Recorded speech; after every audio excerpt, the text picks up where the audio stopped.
앞에 로마서 4장에서 어떻게 하면 의롭다함을 얻을 수 있는가 하는 것을 배웠습니다.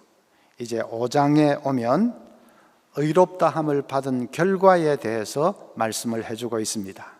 칭의를 받은 결과, 우리가 누리게 된 복에 대해서 말씀을 하고 있습니다. 그 복은 인간이 누릴 수 있는 최고의 복, 최상의 복입니다. 그것을 한번 자세히 살펴보겠습니다.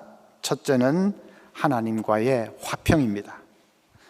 1절 보면 그러므로 우리가 믿음으로 의롭다 하심을 받았으니, 이게 4장의 전체 내용이지요. 믿음으로 의롭다 하심을 받았으니, 그 다음에 5장에 오면 우리 주 예수 그리스도로 말미암아 하나님과 화평을 누리자. 우리는 하나님과 화평을 누리게 되었습니다. 칭의를 얻기 전에는 우리는 하나님의 원수로 살았습니다. 우리는 마귀의 종이었고 죄의 종이었습니다. 지옥의 심판을 피할 수 없는 그런 비참한 자들이었습니다.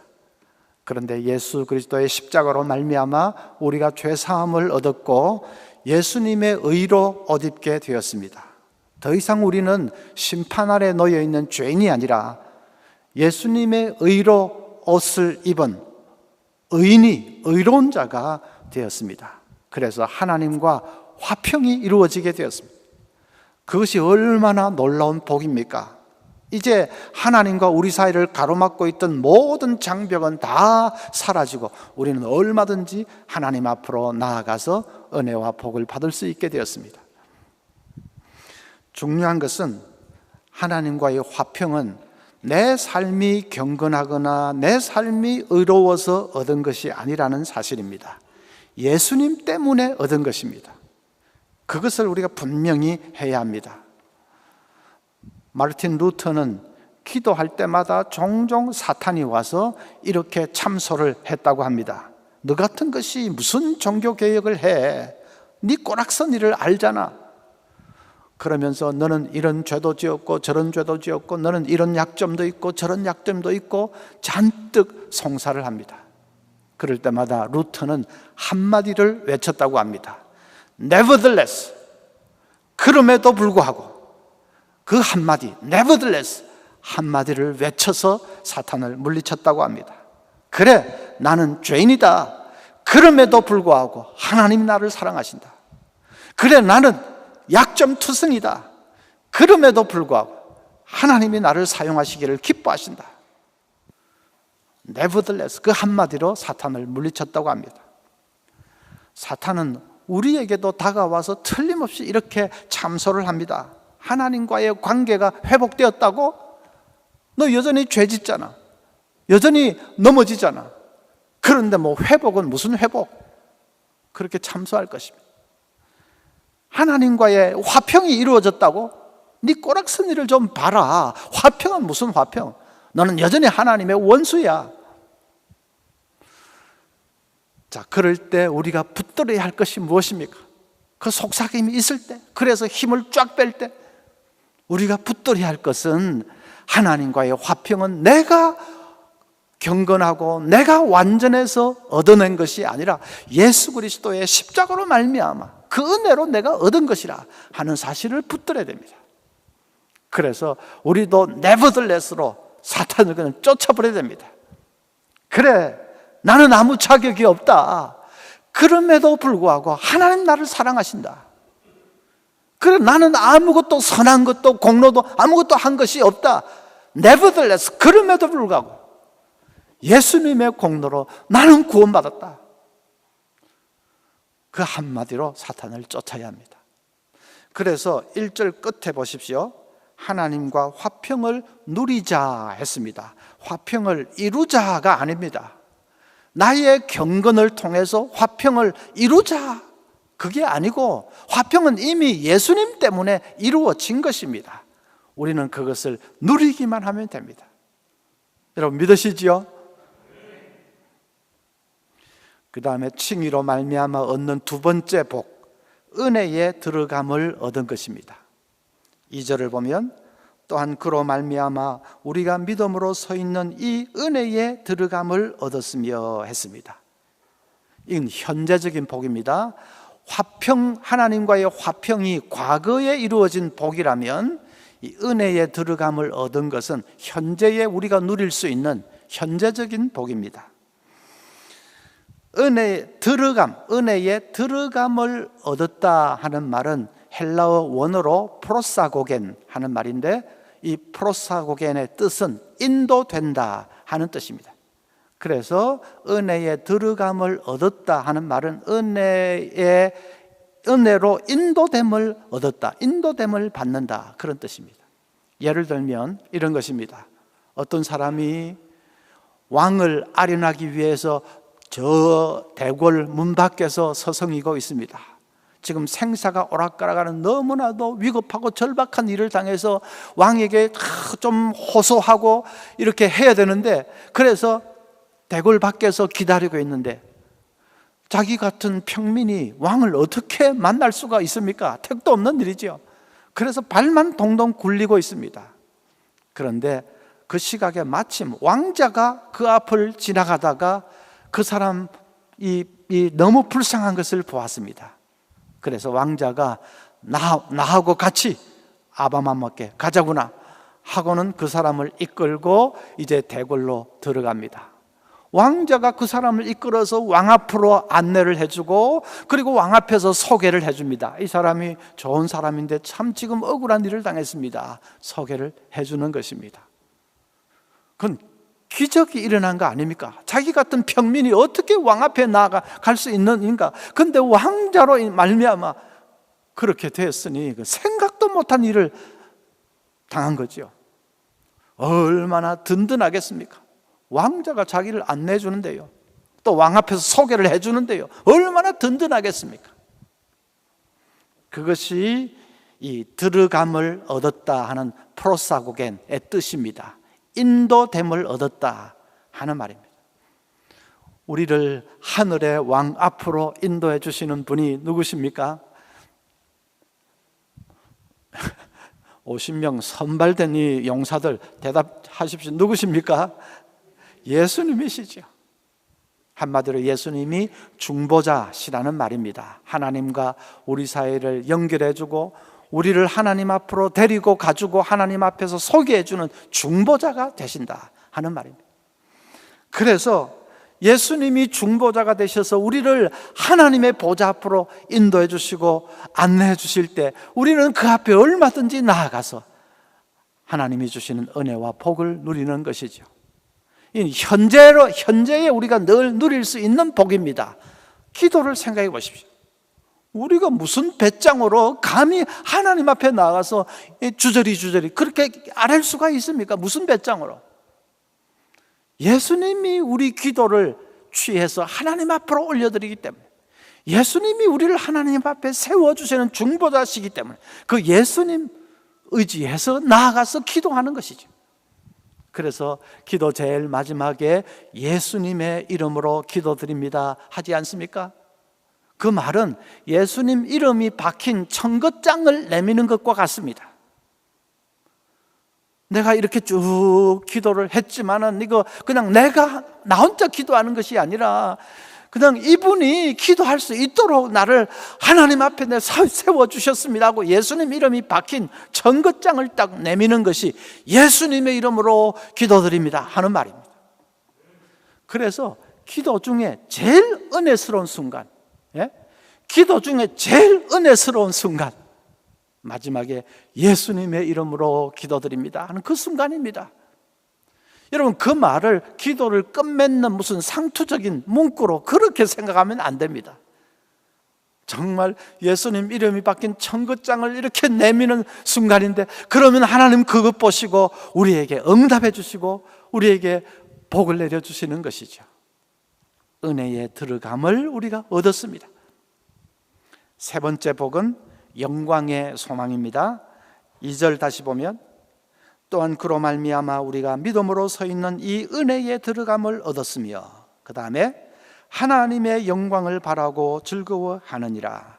하나님의 영광을 바라고 즐거워한다 하는 말은 천국 소망을 말합니다. 장차 천국에 들어가서 하나님의 영광 보좌 앞에서 하나님을 배우면서 살 그날을 바라보면서 즐거워한다는 말입니다. 신학적으로는 그것을 영화라고 합니다. Glorification, 영화라고 합니다. 다시는 아픔도 없고 이별도 없고 죽음도 없는 그곳에서 하나님을 영광 중에 배우면서, 그래서 우리가 하나님과 함께 영생 복락을 누리는 것이 영화이죠. 우리를 기다리고 있는 미래입니다. 자, 칭의를 얻은 사람이 누리는 세 가지 복을 말씀드렸습니다. 하나님과 화평을 이제 누리게 되었고, 은혜에 들어가서 늘 하나님의 주시는 은혜와 복을 받을 수 있게 되었고, 그리고 장차 천국에서 영광스럽게 살게 되었습니다. 하나님과 화평을 누린다 하는 이것은 과거에 이루어진 복이고, 은혜에 들어감을 얻은 것은 현재 누릴 수 있는 복이고, 천국의 소망, 이것은 미래에 우리를 기다리고 있는 복입니다.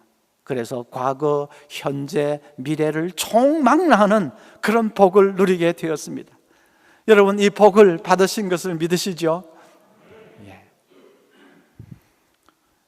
그것을 믿는 사람에게는 삶의 뚜렷한 두 가지 특징이 있습니다. 칭의를 받은 사람은 삶의 뚜렷한 두 가지 특징이 있습니다. 첫째는 환난을 당해도 쓰러지지 않습니다. 3절부터 보면, 다만 이뿐 아니라 우리가 환난 중에도 즐거워하나니 이는 환난은 인내를, 인내는 연단을, 연단은 소망을 이루는 줄 알미로다. 환난은 인내를 낳는다고 했습니다. 인내는 끝까지 참고 견디는 것을 말합니다. 핍박을 당하고 유혹을 당하고 해도 하나님 바라보면서 끝까지 참고 견디는 것이 인내입니다. 우리가 환난을 당하지 않았다면 이런 인내를 알지 못했을 겁니다. 환난도 없이 평안하기만 하다면 우리는 너무 영적으로 나태하고 안일해질 겁니다. 만사 그냥 태평스럽기만 한 사람이 하나님 앞에 간절히 매달릴 줄을 알겠습니까? 생명을 다해서 하나님을 붙들 줄을 알겠습니까? 그냥 안일하고 태평스러울 수밖에 없지요. 환난 때문에 우리가 죽자고 하나님께 매달리고 그냥 온 생명을, 정성을 다해서 하나님만을 바라보고 끝까지 참고 견디는 인내를 얻게 된 것입니다. 그 다음에 인내는 연단을 이룬다고 했습니다. 끝까지 참고 견디는 이 인내를 통해서 우리 믿음은 성숙해지고 더 단단해지고 강해집니다.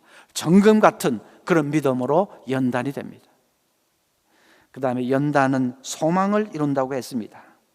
연단을 받은 그런 정금 같은 믿음의 소유자가 천국으로 나아갈 수가 있습니다. 연단받지 못한 믿음, 퍼석한 믿음으로는 천국으로 향하는 이 순례의 길을 제대로 다 감당할 수 없습니다. 하나님과 세상 사이에 양다리 걸치게 하고 있는 그런 정도의 믿음으로는 우리가 유혹을 이길 수도 없고 어쩌면 세상 길로 가버릴지도 모릅니다. 연단을 받은 그 강한 믿음의 사람들만이 천국의 복을 누릴 수 있는 것이지요. 그래서 연단은 소망을 이룬다 했습니다.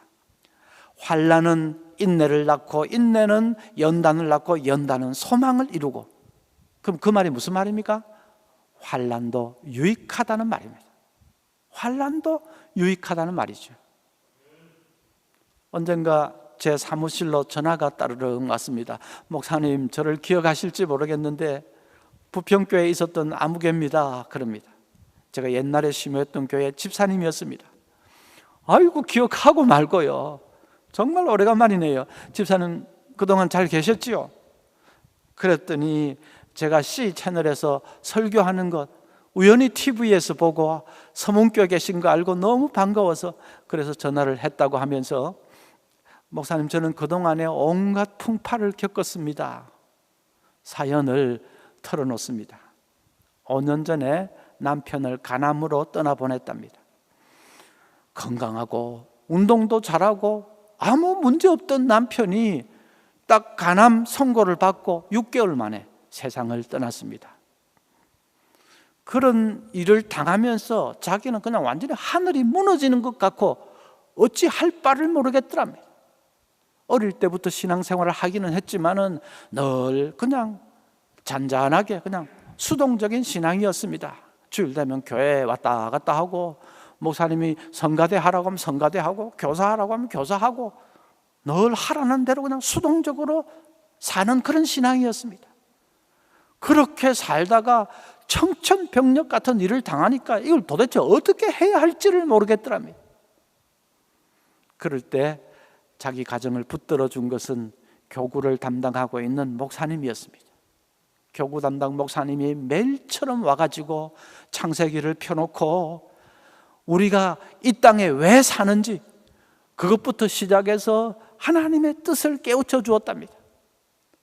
그리고 또 왜 이런 일이 일어났는지 하나님의 음성을 들으라고 계속 권면해 주었답니다. 그렇게 목사님과 말씀 공부를 같이 나누면서 남편도 그렇고 자기도 그렇고 말씀 위에 굳게 서게 되었다는 것입니다. 그리고 나서 남편이 임종을 맞았는데 너무나도 평안하게 세상을 떠났답니다. 자기도 성령께서 분명한 확신을 주셨답니다. 혜경아, 걱정하지 마라. 수빈이 아빠보다 더 강한 하나님이 너와 함께 계신다. 걱정하지 마라. 분명한 그 음성을 주셨답니다. 목사님, 저 지금은 씩씩하게 살고 있어요. 그러는데 그냥 믿음이 딱 서 있는 것을 느꼈습니다. 여러분, 뭐 그게 무슨 남의 얘기만은 아니지요. 그런 일을 당할 때 믿음이 없으면 어떻게 되겠습니까? 천국 소망이 없으면 어떻게 되겠습니까? 여러분, 우리가 뭐 구원의 확신을 가진다, 그게 무슨 종교적인 관념이 아닙니다. 그게 무슨 교리 공부를 자꾸 하고 그런 정도가 아닙니다. 구원의 확신을 가진다, 천국 소망이 분명하다, 그거는 실제적인 것입니다.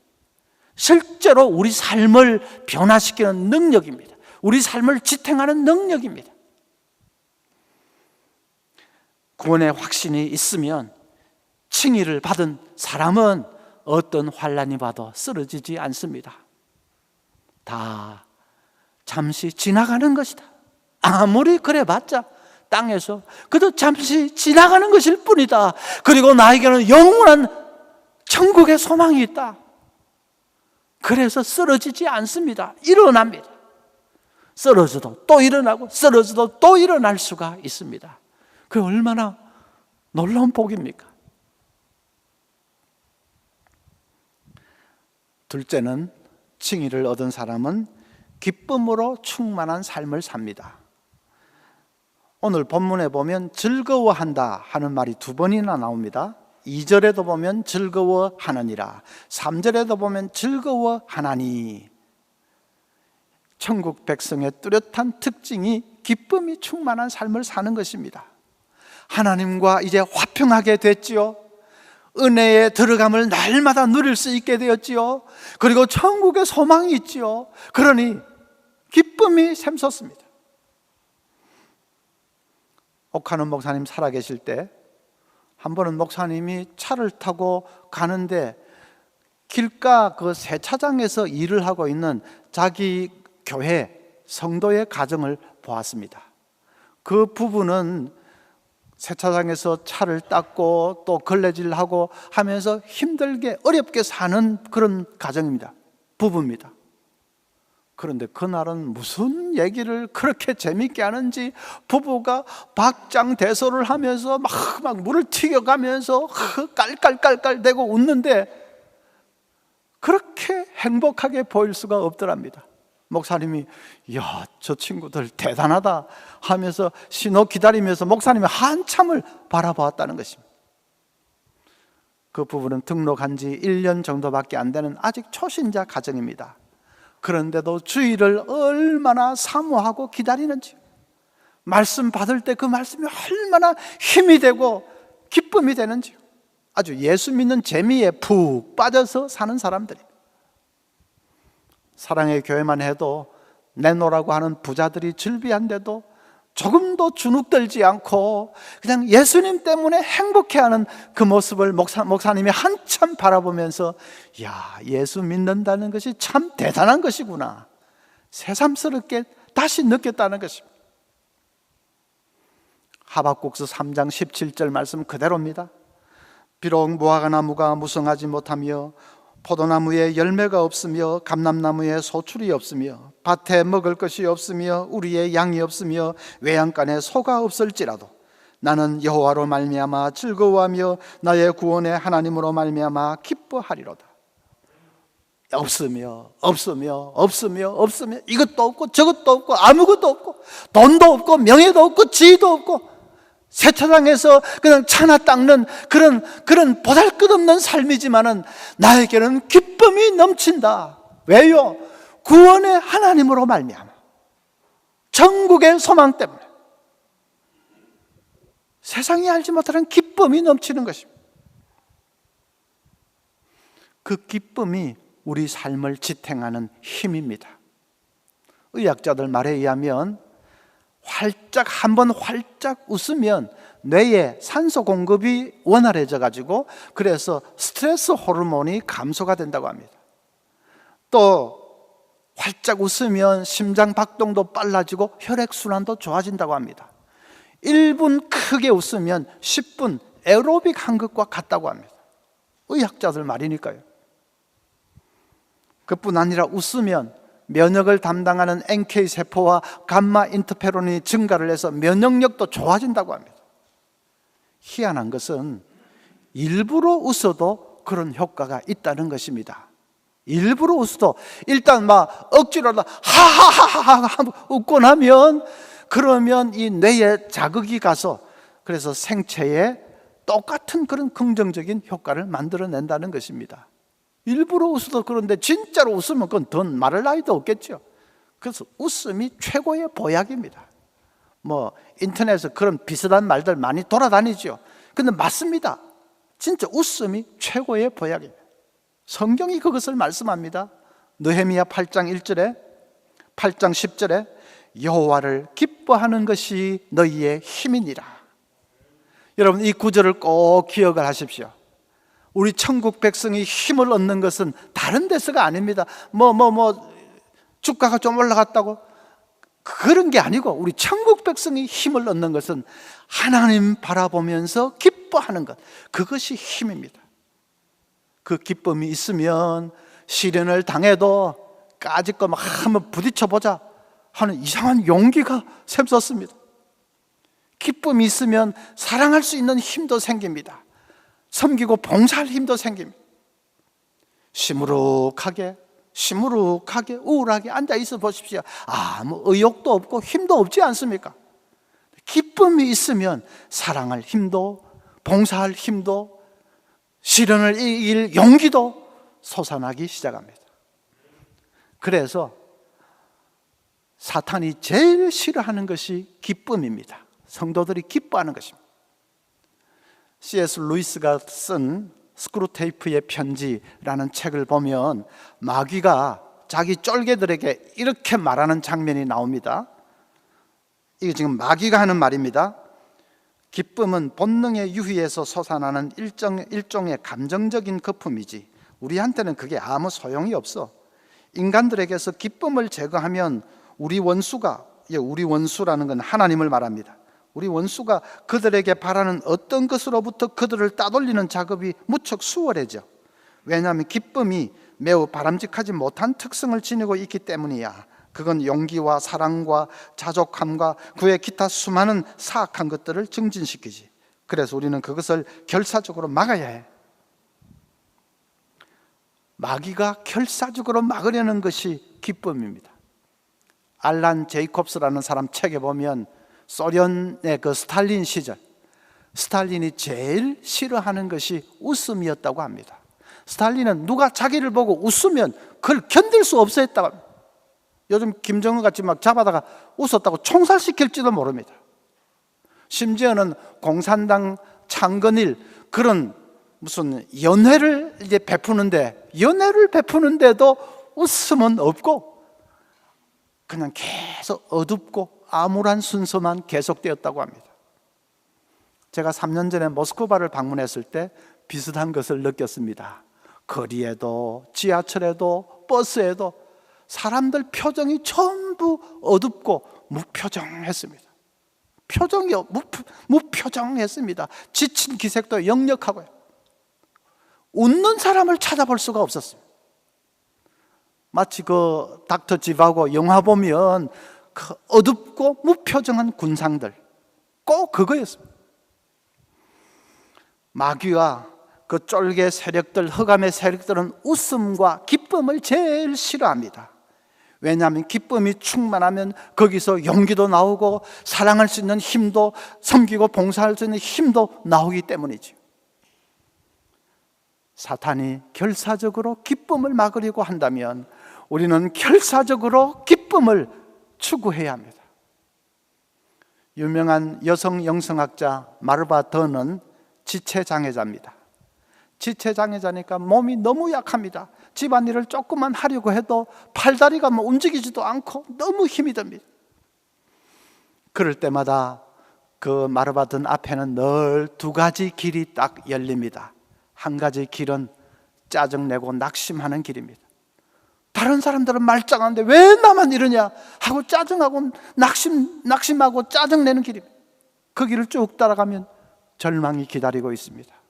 죽고 싶은 생각이 기다리고 있습니다.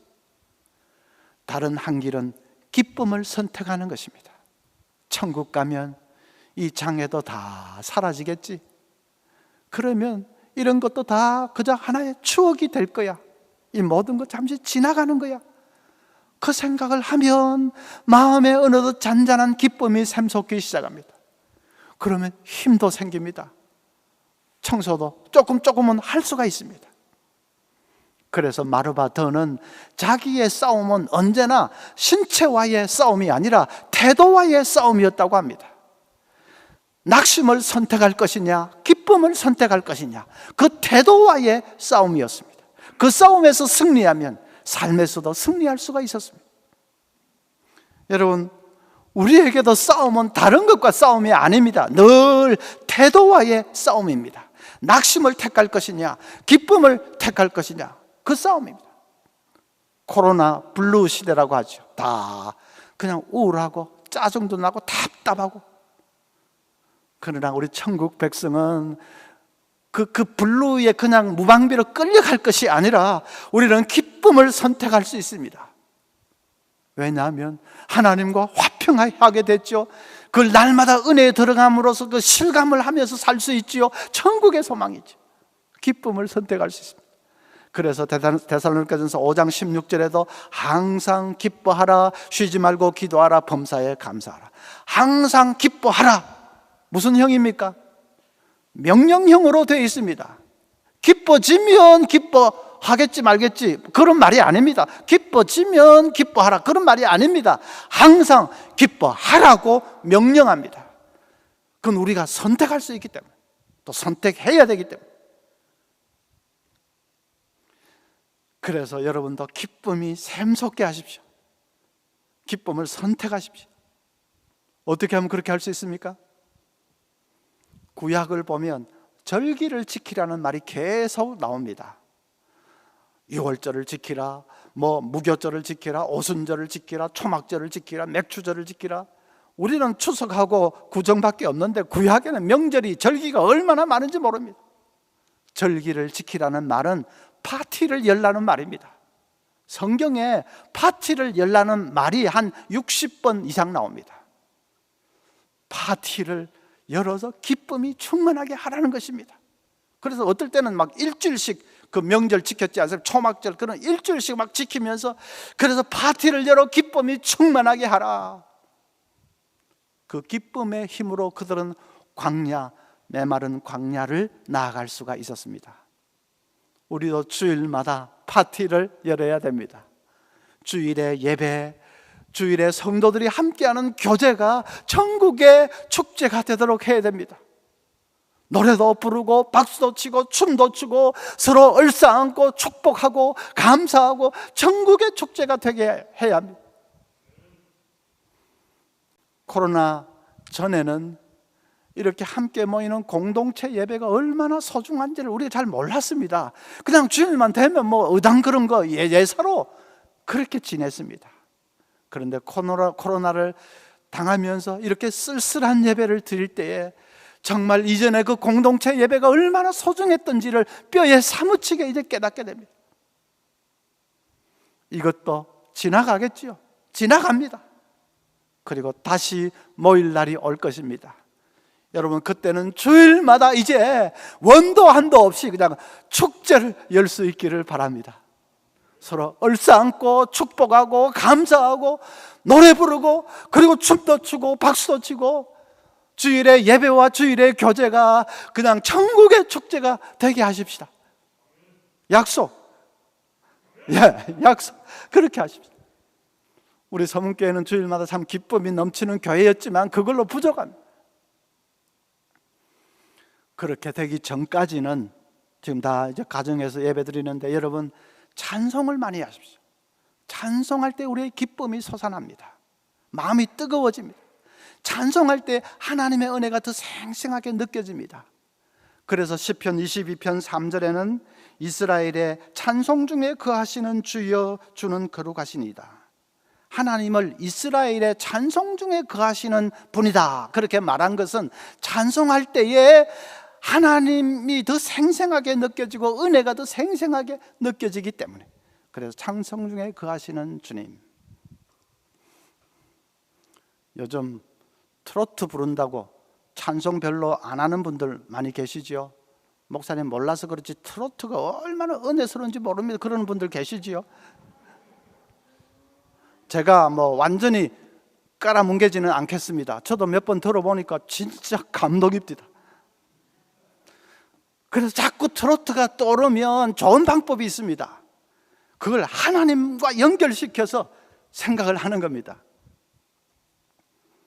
예를 들면 내 손엔 잡은 것이 많아서 손이 아픕니다. 그러면 하나님, 내가 이날까지 손에 많은 거 움켜쥐고 살아왔습니다. 하나님 용서해 주세요. 좀 이건 놓아버릴 수 있는 믿음 주세요. 그러는 것입니다. 또 내가 힘들고 외로워질 때 내 얘기를 조금만 들어준다면, 그러면 아이고 하나님, 하나님 앞에 아뢰고 내 얘기 하나님 앞에 다 올려드릴 수 있게 해주세요. 기도의 문을 열어주세요. 그 순간에 이제 그렇게 생각하는 거죠. 또 뭐가 있습니까? 나는 사막을 걷는다 해도 꽃길이라 생각할 겁니다. 연습을 했는데 잘 안 되네. 하나님과 동행하는 그 길은 사막이라도 정말 꽃길인 거 믿습니다. 그렇게 하는 거죠. 그래서 트로트 들을 때 임영웅이를 떠올리지 말고 하나님을 잡고, 하나님. 아까 일부 예배 마치고 엘리베이터 가면서 교인들이 그거 복음송입니다 그렇게 합니다. 트로트도 많이 불러라 뭐 그런 말이라기보다는 자꾸 떠오르면 그렇게라도 하나님을 그냥 떠올려 보십시오. 찬송을 많이 불러야 합니다. 절망이 밀려올 때는 절망과 싸워서는 결코 절망을 이길 수가 없습니다. 절망이 밀려올 때는 절망과 싸울 것이 아니라 희망을 붙들어야 됩니다. 희망을 붙들면 더 이상 절망은 발 디딜 틈이 없게 됩니다. 심리학자들은 그것을 대체의 법칙이라고 합니다. 희망을 붙들, 어떻게? 찬송할 때에 우리 희망이 싹트기 시작합니다. 찬송할 때에 기쁨이 샘솟기 시작합니다. 우리는 얼마든지 그렇게 희망을, 기쁨을 붙들 수 있는 사람들. 왜냐하면 칭의의 복을 받았기 때문에. 이 우울하고 암울한 이 코로나 블루 시대에 사랑하는 우리 서문 가족들은 다 정말 기쁨을 선택해서 기쁨 가운데 용기와 힘과 사랑과 그 모든 것을 얻으면서 그래서 이 세상을 승리하는 그런 귀한 우리 성도들 되시기를 바랍니다.